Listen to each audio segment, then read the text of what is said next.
Alright guys, hello and welcome. It's time for the first match of the day for Week 5 of the European Challenger Cup. It's the last day of open bracket play once again. It's time for Europe. And as things get underway, it's going to be MoonMen facing off against Silver Elite. MoonMen last week finished second. Silver Elite a little bit late to the Challenger Cup scene this time around, but it has Sayo, Antivist, Axiaz. That's going to be a fun combo to go with. I'm Poseidon, here at the one, the only Xbalqnue, who, unfortunately for him, doesn't actually have the picks and bans in front of him at the moment, so this could be interesting going through this whole process. Yeah, it might be a little bit interesting, but lucky thanks to you, there's a stream that I can watch, and there's a stream that we can cast to, so I can just pull it off that for the moment in time. So long as you don't screw it up, then again it'd be Hindo's fault, so... Did you know Outwash is now allowed, and it's all I'm going to show on the screen for this entire picks and ban phase, just to confuse you, so I can talk you're about all gonna the things. screw with me! No. You're gonna screw with me! They're actually starting to come on up. Neath Sylvanas banned out by MoonMen. The Mir taken off the table, as well as Athena on the side of Silver Elite. Can't really say there's too much surprise about any of these bans. Basically the standard fare. Get the ambiguous picks off the table. Deal with all the little, just general powerful gods like that Sylvanas, like that Amir that the EU favors so much, and just kind of roll with it from there. Yeah, such an EU-centric pick. I'm really surprised to not see Bellona actually up in the ban list, and I do expect her to be first picked away here. Either her, maybe an Alpwash. We haven't actually seen that much Alpwash play on EU. We've seen a lot more of it on NA, so I'm interested to see if EU do want to head down that path and that sort of focus. No, we're gonna have to find out. Well, it is going to be Thor getting locked in for that first pick. There was that week or two where everyone kind of forgot about it. Like, there was a pact established amongst players that no one told the casters, but it's like, we're just not going to pick him, we're not going to ban him, we'll just pretend he doesn't exist for a little while. Look at the picks coming through from Silver Elite, though. They get Ares and Bellona with Ymir off the table. Ares' strongest counter's gone. That will definitely make things interesting. There's actually a Sun Wukong band coming out as well, as we get a little bit further ahead. Geb Xbalqnue picked up, Anhur picked up as well for the Answer 80 carry. On the other side, it's going to be an Isis band as well, taking a pretty potent mid laner off the table, kind of maybe giving Poseidon a bit of an easier time.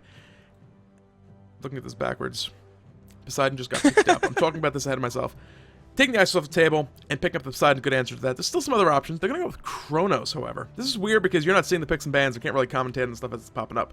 And it doesn't help the fact that they're like zipping through these as quick as possible. Okay, so yeah, that's down to you. I gotta then wait like 10 seconds to see him on the screen. But the fact that Poseidon's been picked up and Anhur means that this Anhur can really still go in a lot of places, and Bellona can still go in that solo lane, right? There's Anhur, we have seen the very, very rare pick of it up in towards the solo lane, so you know that is an option. Yeah, it definitely is. So team comps up on screen now in their entirety. Looking at the team comps, as no double hunters coming out. No double Guardians coming out for either team, so kind of more traditional balanced play coming out of both these teams. You have the Warrior solo lane coming out for both teams, what it's looking like. Batz in the jungle, Thor in the jungle, one support, one hunter. Mid lane, kind of the only standout thing is that Chornos pickup. Late game, he's going to be an absolute monster, probably one of the fastest tower killers in the game, bar none. You activate that 4 in the wheel of time with the accelerate, and you just like chunk off half a tower's health in one single in-hand attack. On the other hand, you have Poseidon. A lot of burst damage will complement that team nicely, especially with all the lockdown coming out. They pull someone and fear no evil. The Anhur impales. They're going to be locked down for Poseidon to burst them out. Yeah, but this is an interesting strategy from MoonMen. They don't... But the thing about Chornos, right, he doesn't have the largest amount of wave clear, but he does have pick potential. And if he gets burst down to a quarter portion of his health post level 5, he can just heal that all back up instantly. Wow, that's such a big combo into Poseidon, but to run it in the mid lane, that's just such a huge risk. One of Chornos' biggest things is that he's incredibly vulnerable to ganks prior to 5. If they can bring in the Hun Batz behind him earlier on into the game, he's in trouble. Yeah, we'll see how that one plays out, though. In just a few minutes, we'll be in here with the game. The anti-ghost timer is ticking down, guys. Stick around, enjoy the music. We'll be back here in just a few. Alright, guys, hello and welcome back. It's time for the first match of the day. It is going to be MoonMen facing off against Silver Elite in this first match of the day. It's out of the round of 16, and it's week 5 for the European Challenger Cup. This means the last week of open bracket play, and the top 8 teams going forward will be split up into 2 groups to face off against each other in the round-robin group stages. I'm Poseidon, here at the one, the only Xbalqnue. Take us down one of these team lineups. Well, MoonMen coming out of your blue health as the order side of the map. 5-man grouped up on the left-hand side just at this point in time. They just start to disperse right now, actually. Convenient time to look at that one. Anyway, Appointed Gnome on the solo Hercules. In the jungle, it's going to be Phalas on the Thor. Rapios in the mid lane on some Chronos play. Something a little bit different, a little bit unique. King Toad's going to be on the Geb at the Guardian role. Rounding us out, it's a Xbalqnue from the Little Legend. On the other side is going to be Silver Elite. We do have Reggae Junkie in the solo lane as that Bellona. In the jungle is going to be Axios as Batz. Sayo in the mid lane as Poseidon. Antivist playing the support Ares. And finally Axie as their hunter Anhur. So fairly normal starts coming out. We saw that small grouping on the left-hand side of the jungle. They were just hoping to catch Silver Elite out, trying to drop down an early game ward on that side of the jungle. No wards going to be coming out early on, though, so nothing really to catch out. There's no wards placed on the map, period, right now, which, contrary to what everyone says and everyone thinks, wards win wars, which is true. Early on, as long as you kind of keep tabs on exactly where the jungle went, the jungle left solo and you make sure your team knows, so mid lane's aware of it. Mid lane, jungle leaves mid lane, you let your team know, they go left side, they go right side. The lack of wards early on isn't necessarily going to be a huge factor. Yeah, especially in team play, right? There's just so much synergy between everyone, so much ability to call out those rotations that they're not as unexpected. Right now, Thor's rotating to the mid lane. That would have been communicated. Hey, he's not in vision over here. He's more than likely rotating the mid lane. Oh, look, there's Phalas right now. All right, we know exactly where they are. Poseidon was kind of expecting that. It's not as easy to get that sort of gank-heavy stuff down, but they're going to get the taps down. This could be a double stun. No, they didn't quite land the stop time. Yeah, it's a bit of a slow projectile as it moves forward down the lane, so no stun coming out of that. And in the case of Silver Elite as well, still talking about the wards a little bit, it's Thor. If he's in the left side of the jungle, he can gank duo or mid lane. If he's in the right side, he can gank solo or mid lane. So there's not really a case of, oh, we need to know exactly where he is, and, once he hits level 5 anyway. So, early game wards. Not coming out from either team right now. We'll see if that works out okay. As long as they're communicating like we touched on, it shouldn't be too big of a deal. Left side, Little Legend taking a chain to the face, but his buddy King Toad there. Stone Shield will prevent pretty much the entirety of that damage. Yeah, something to point out, though, about this Chronos pick in the mid lane, it probably wouldn't be coming through, except for the Thor. I feel like the Thor enables the Chronos because, you mentioned it, they've got the ability to gank in their mid lane. That counter gank, it can come in so much better. If it was into, like, a stealth jungle, a Sakat, for example, with the ability to come in with that ambush out of stealth, that's huge. That can be really, really big if they're not careful. Alright guys, we're actually going to cut to a quick little pause. This weird audio glitch is occurring again where things are out of sync. We'll bring the stream back, or down, and immediately back up in just a moment to fix this issue. I apologize for this. We'll be back in just a minute. Alright guys, hello and welcome back right where we left off. Hopefully the audio is no longer out of sync. Like I said earlier, no idea why that is actually occurring, but don't want to deal with it. Right side, a bit of a fight going on. Reggae Junkie, a bit of a bad spot on the receiving end of a baseball bat bludgeoning from Appointed Gnome. Yeah, that's pretty standard, though, for what we expect from a Hercules. Bellona, not all that strong in the early portions of the game. Her damage, isn't actually all that high. So, she's just Hercules. Hercules' ability to stun into the wall, mitigate wounds, and just beat the crap out of it, beat you to a pulp is so much higher. Yeah, and then while he's doing it, he's also healing up with his mitigated wounds, he's throwing you into walls, he's, in a couple minutes, moments, seconds, however long it's going to take him to hit 5, will be throwing giant boulders in your face. There's also some crazy stuff like that coming out. Apparently he changed positions on the bar's bottom, now he's back where he should be. Antivist, left-hand side, taking a lot of damage. Got loot to go some anyways. Phalius drops down as well, looking for the gank. First blood could be dropped here if they can find one more hit, and looking for it. They find it. They're looking for it! Yeah, there it is. And now Axie as well is forced to just leap out of there. So they at least find first blood on the left-hand side for the side of MoonMen. But Little Legend is so damn low, and down comes his ultimate as well. They were looking for Rapio. He just snuck out of there by the skin of his teeth. Rewind just barely able to channel up in time. So double ultimates, spend for one in the middle of the map. Able to get Rapio out of that one safely. Harpies end up getting split 1 for 1. So really, the only difference right now is that first blood that MoonMen were able to draw over in that duo lane. Yeah, really, really good job for them right now. This early in the game, that's solid play. That's really, really solid play. The fact that they're being able to pull this out, fantastic. Keep it up, guys. I want to see more from you. And sometimes the clan also decides it's not going to auto-name team based on their clan tags. They're all 5 of them are Silver Elites. They're all in the same clan. The clan just says no. MoonMen, sure! Even though we have Phalius, who's technically a magical grill. We'll call them MoonMen nevertheless. Silver Elite, all 5 of them? No. Not auto-naming those guys. No way, shape, or form. No, not happening. Not happening at all. There's so much Yeah. bludgeoning Well- with that baseball bat and that soul in right now. And Bludgeon is the name of Bellona's too as well, so it's just like Bludgeon all the time. Yeah, it's a bit of a bludgeon fest over there. Bludgeon Fest But these- 2015 Summer Edition for EU. The rest of the map, not quite so much. It's like some magical stuff and tigers and lions and, you know, the guy, he like skinned that's a relative of the tiger. He's wearing him just to like taunt the Anhur. It's like, haha, I slay your cousin and I wear his hide. What are you gonna do about it? Try to kill me? Haha, just rising jaguar away. Channel my inner jaguar spirit and get out safely if you try. So, yeah, stuff. I think you enjoy this game too much sometimes. Oh, you have no idea. God, I love Smite, especially like after yesterday. The games over the last couple of weeks from both North America and Europe, we're expecting Europe to just be, you know, the big games of all the weeks. But oh my God, what has North America been able to bring out? And now we're here in this final week, and next week's the round robin stage. Tell us a little bit more about that, Joe. The EU, it's still like there's two teams locked into the top. Spicy Waffles, so they are technically disbanded. They will actually have a spot locked in going to the group stages at this point, I believe. There's also, was the Poppy sitting up there? No, I had this stuff all on my screen ready to be visible, and then I had to reboot to fix all these sound issues earlier. But looking at the brackets for EU for this week, it's like, this game's going to be somewhat important, this game's somewhat important, this game's pretty important, this game's pretty important, this game's pretty important. Round 2, every damn game's going to be important, and beyond that, every game's going to be pretty important as well. This one, I just saw MoonMen, it's like, oh, wait, these guys finished second place last week. Silver Elite, that's Sayo's team. They need points, like, badly, because they only started in week 4. Perfect! Easy choice on the bracket for the first one to start out this day. So MoonMen, they're up in the middle of the rankings. They're the 4th or 5th seed right now. So they still need points to secure that spot. They're not locked in right now. If they get knocked out in this first game, they potentially don't make it into the group stages, depending on how other teams end up finishing. Silver Elite, they're not in top 8 currently. If they get knocked out in this first game, they're going to be out of the running for that group stage. So this game is very important for both these teams.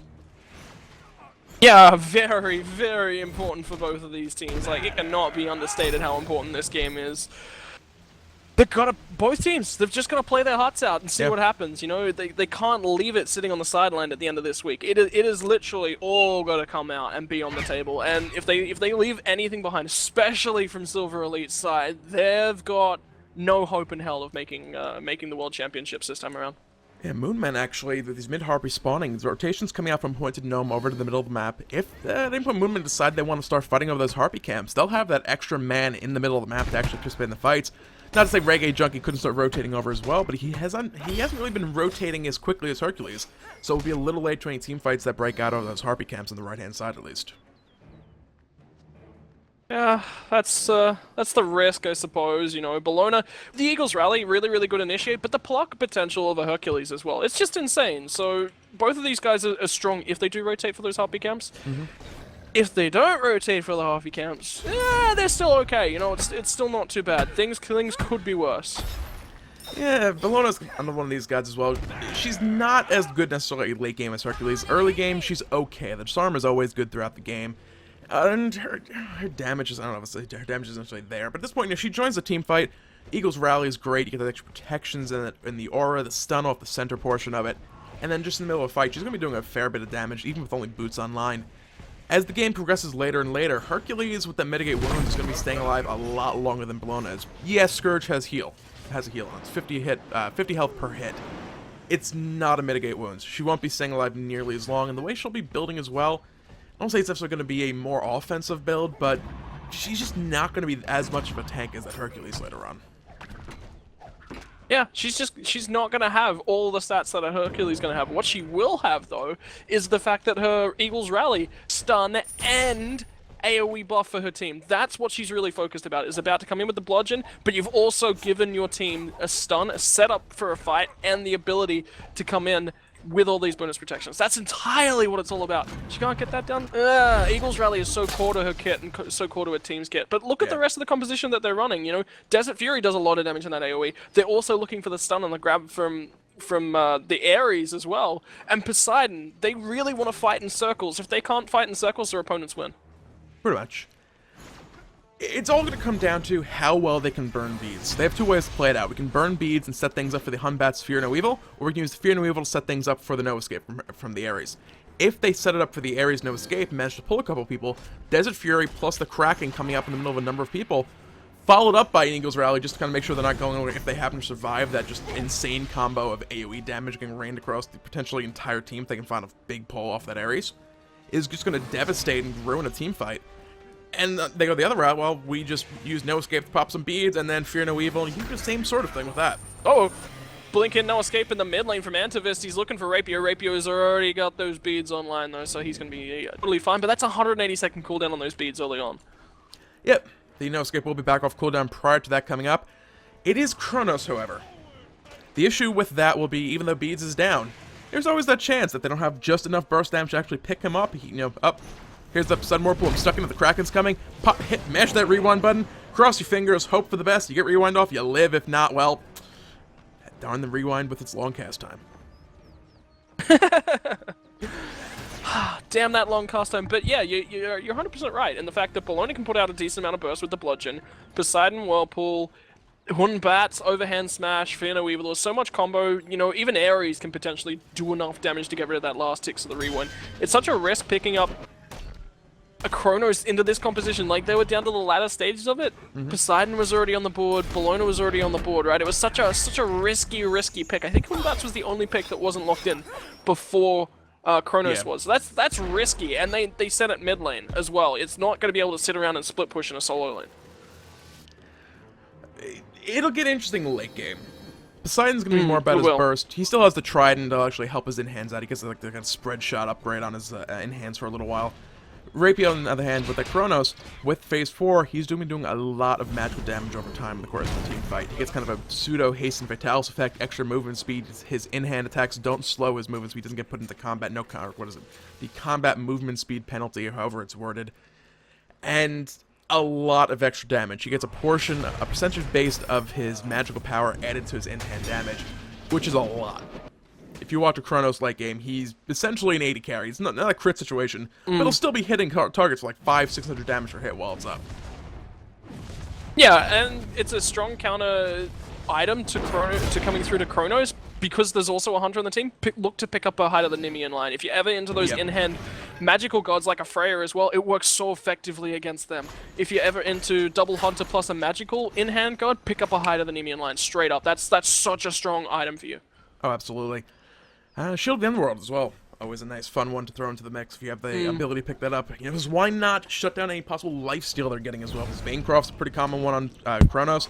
Hunters always get some sort of lifesteal, so I hit you, or you hit me rather. You're reflecting damage back 40% of it with the Shield of the Underworld, 20% if I have the hide as well, and you're not lifestealing through the course of it. So essentially, you're killing yourself, and because I have all this protection, you're not doing all that much to me. And that reflect damage is pre-mitigation, at least with the Shield of the Underworld. I forget the Nemean line wording exactly, but Shield, it's pre-mitigation. I think it's magical. It's magical. Nemean line is magical post-mitigation. Oh yeah, the damage reflected back is natural damage, but the actual the damage number bases it off as 10% of the damage pre-mitigation gets reflected back. Oh yeah. Ooh, that's a tough one. I haven't actually seen it picked up in a good while to be able to sit here and read over the stats in game. I'd love to cheat it. So like, look, this is the ad we're talking about, guys. I'm saying like, what does this do? Runeforged Hammer, 55 physical protection. Good to know. Hell, oh my God, it gives health. Learning things. Fight. Breaking out. Pointed on low. Mitigate wounds. Yeah, what are they going to be able to do up the fact of this one? Renegade Junkie's trying to do what he can for his team, but Phalas has dived on towards Axios. He's now down, and Antivist is in the front line. He's trying to put down the chains, and what's he see? He can, but he's first out. Sayo is at least going to find one kill. Axie, you're in trouble, son. Down comes that Desert Fury, but he's against the wall. Yep, he's very, very low, and Pale is on cooldown. Little Legend with the Rising Jaguar gets in there to clean up that kill. Mid lane Rapio still with that rewind available. Just happy and content to farm up some minions while the rest of his team heads off to the jungle once again to pick up the first Gold Fury of this match. And why not? They picked up the enemy support. They picked up the enemy Hunter. Not really much left to go over and steal that. Well, you know, Sai could head over, drop a Whirlpool, and people walk out of it and kind of like wave and keep doing the Gold Fury anyway. Yeah, Sayo was just rolling over there to try and look out and get at least a timer so they have an approximation timer for when they can actually get back in there and contest, because they don't have the ticker on the map. They just know that it's dead. So that was important that he come in just after it was gone. It means that their time is going to only be like 5 seconds out, which is really They'll be really watching the graph. Yeah, they have this one. If you don't know, you can see this in game as well, guys. Press T. You can see the top damage. When the gold stuff, you just keep. If someone keeps it open with the respawning, just like wait for it. Okay, it's right now to 1350. We gotta in 5 minutes. We gotta go ahead and be ready for that gold for you because that's when it's gonna be spawning. So kind of a vision where you don't otherwise have vision. They may have had it warded up actually. There's no sentry wards down right now, so they may actually have the accurate timer on the minimap as well. Yeah, well, there you go. They might, that's something I didn't even consider. Little Legend, though, he's looking for the boxing match on towards Sayo and Antivist. He's going to pop out the ultimate as well. No escapes down, but this is another kill for Little Legend, and he's at 3 stacks on that passive at 15 minutes of the game. This is going to be a big, big Xbalqnue. This is also a very, very huge power differential right now. Stacks on the Heartseeker were reset just a little while ago, so it's a pretty large discrepancy in that. Just in-hand damage is 197 right now to 186. So Xbalqnue is hitting harder. Branching Bolas adds damage. He's sitting on rank 5, that's 50 additional damage. Ichival takes 30 away from Axie, gives an additional 30 to Little Legend for a 60 power differential. Anhur flat out cannot box right now.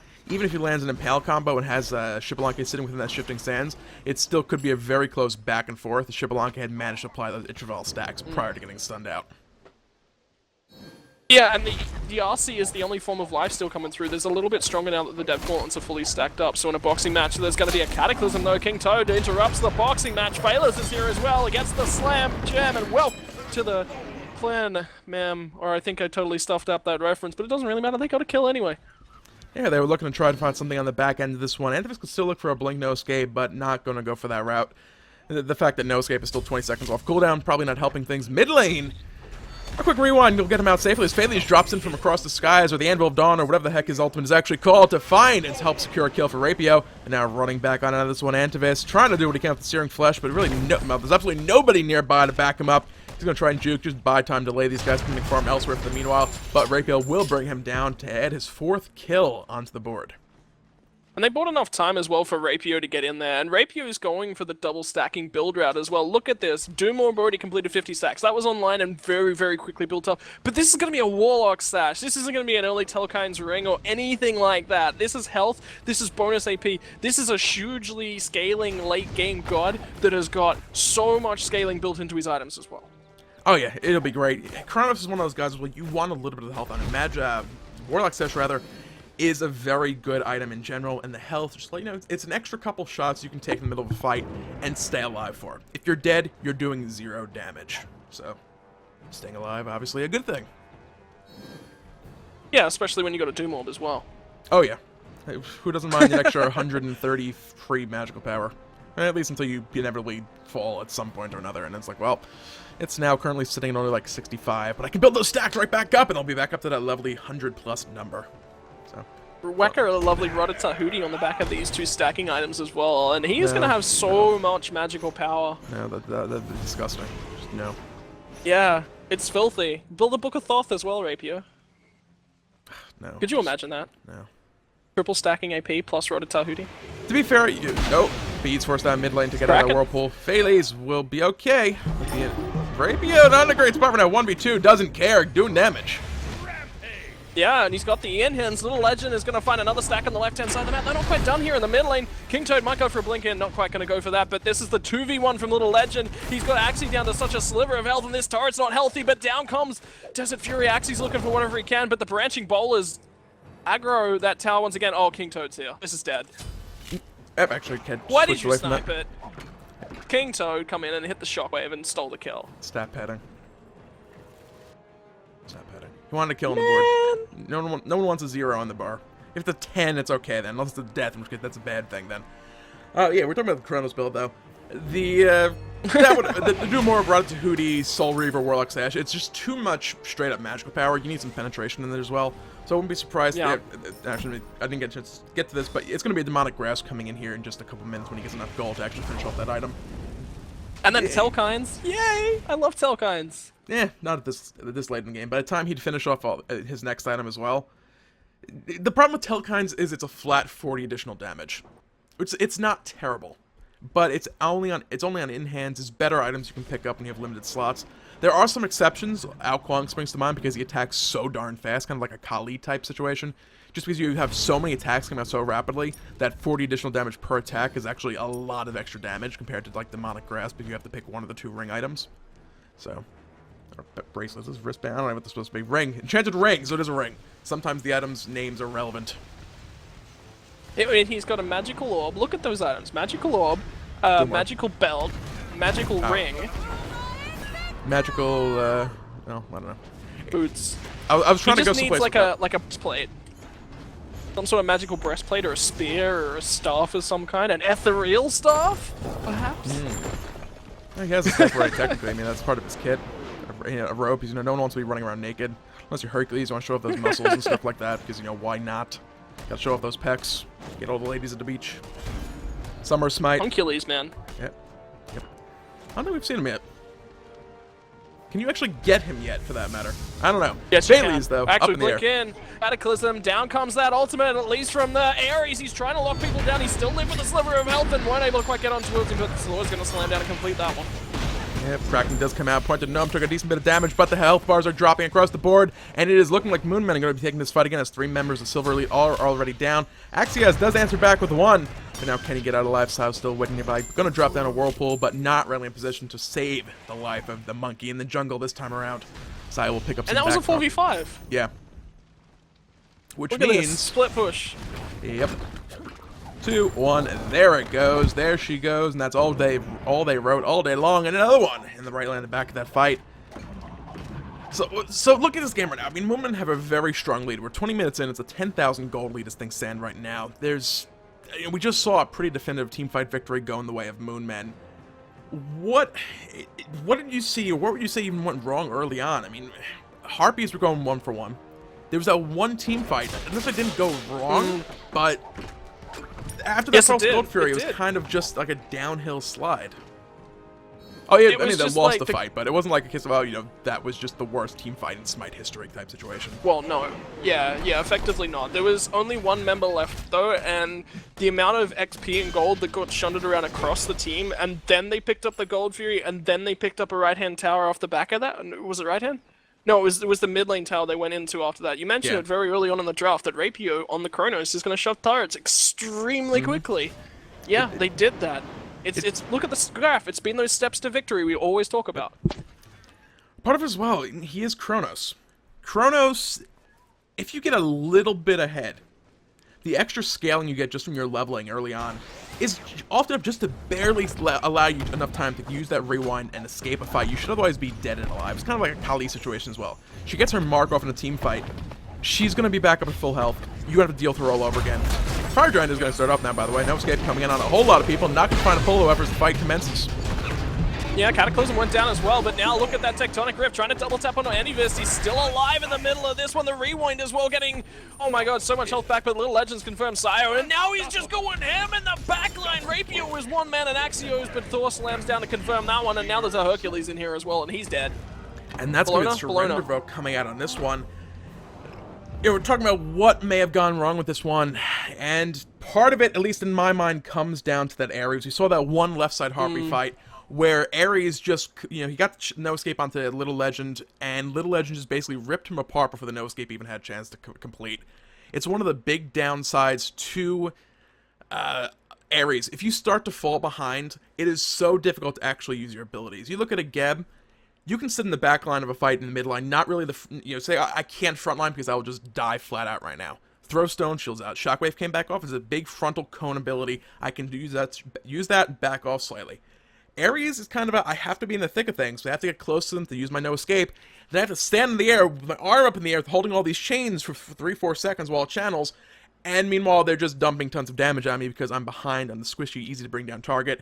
And then once that's down, and even if I survive it, what do I really offer to the team? A little bit of damage and some cripples. It's not a case of like knock up, crowd control, and peel like most other Guardians.